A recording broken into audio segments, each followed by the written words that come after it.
Assalamualaikum warahmatullahi wabarakatuh. Berjumpa lagi di sini bersama saya tentunya di channel Alif Berbagi. Kali ini saya akan membagikan pengetahuan, yaitu pengetahuan hadis, yang mana hadis ini membahas berkata baik atau lebih baik diam, serta memuliakan tamu.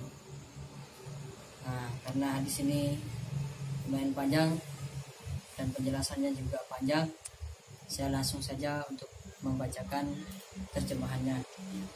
Yani dari Abu Hurairah radhiyallahu anhu, sesungguhnya Rasulullah Shallallahu alaihi wasallam telah bersabda, barang siapa yang beriman kepada Allah dan hari akhirat, maka hendaklah ia berkata baik atau diam.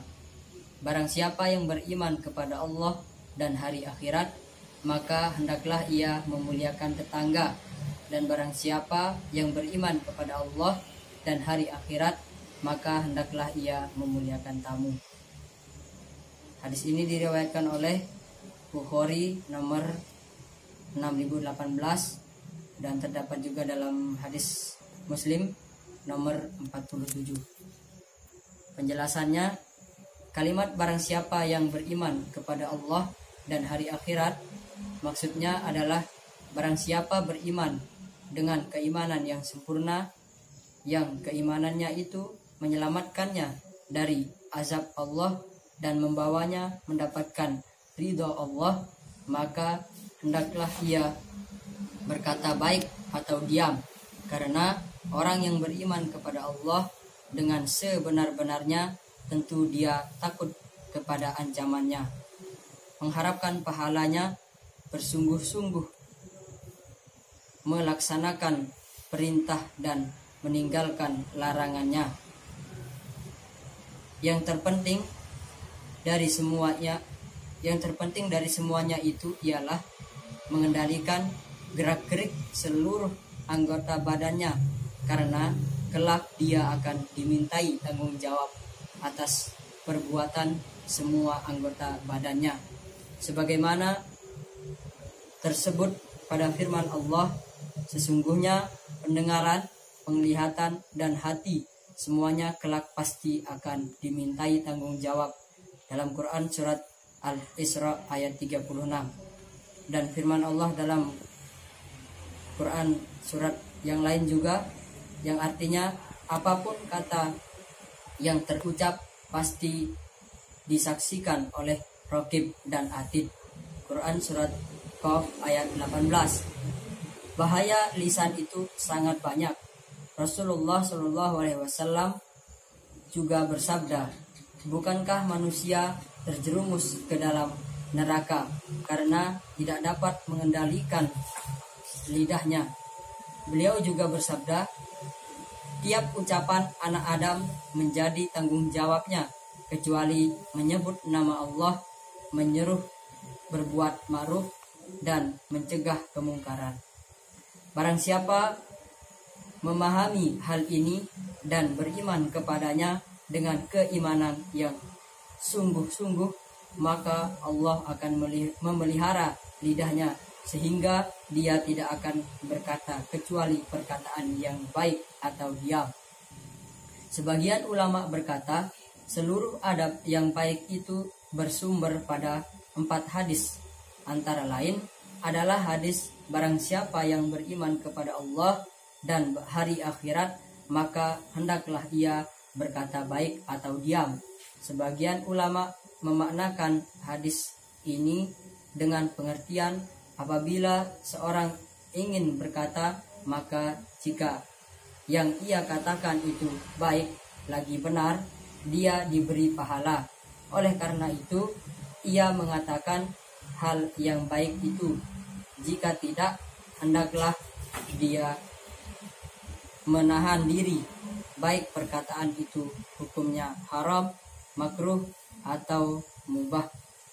Dalam hal ini, maka perkataan yang mubah diperintahkan untuk ditinggalkan atau dianjurkan untuk dijauhi, karena takut terjerumus kepada yang haram dan makruh.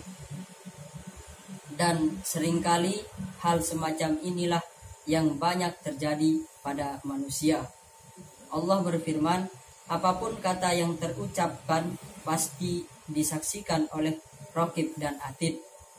Quran Surat Qaf ayat 18. Para ulama berbeda pendapat, apakah semua yang diucapkan manusia itu dicatat oleh malaikat sekalipun hal itu mubah, ataukah tidak dicatat kecuali perkataan yang akan memperoleh pahala atau siksa. Ibnu Abbas radhiyallahu anhu dan lain-lain mengikuti pendapat yang kedua. Menurut pendapat ini, maka ayat di atas berlaku khusus, yaitu pada setiap perkataan yang diucapkan seseorang yang berakibat orang tersebut mendapat pembalasan. Kalimat hendaklah ia memuliakan tetangganya, maka hendaklah ia memuliakan tamunya, menyatakan adanya hak tetangga dan tamu. Keharusan berlaku baik kepada mereka dan menjauhi perilaku yang tidak baik terhadap mereka.